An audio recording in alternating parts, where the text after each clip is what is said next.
Hi, this is Jake from Browning's Honey. Today I'm going to demonstrate a process we go through every year as we lose hives, like we have the last one here. Demonstrate for you. Hives died for a multitude of reasons, and we have to make back losses every year. And so I have a hive like this.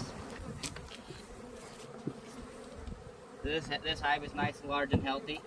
It means I can take resources from this hive and split it into another hive.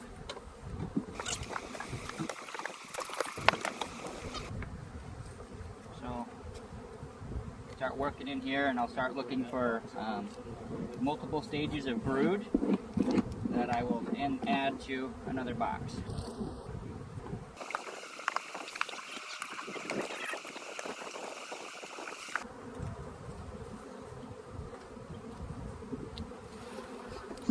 This is an excellent frame for a split.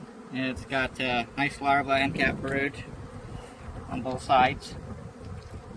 So I shake off the bees to make sure I don't transfer the queen into this top box.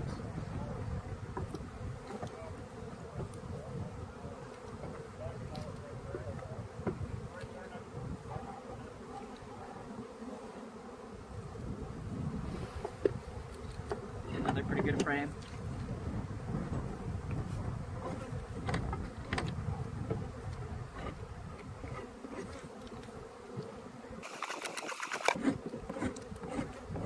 There, a very good frame.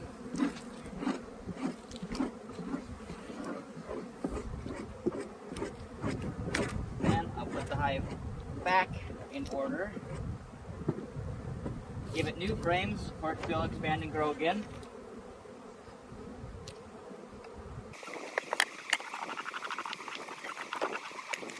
Take this, it's called the queen excluder. Put this on top.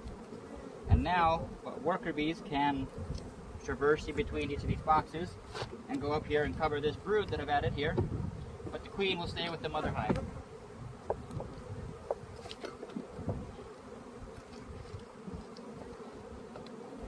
Make sure she's out of my lid. And that's how we make a split.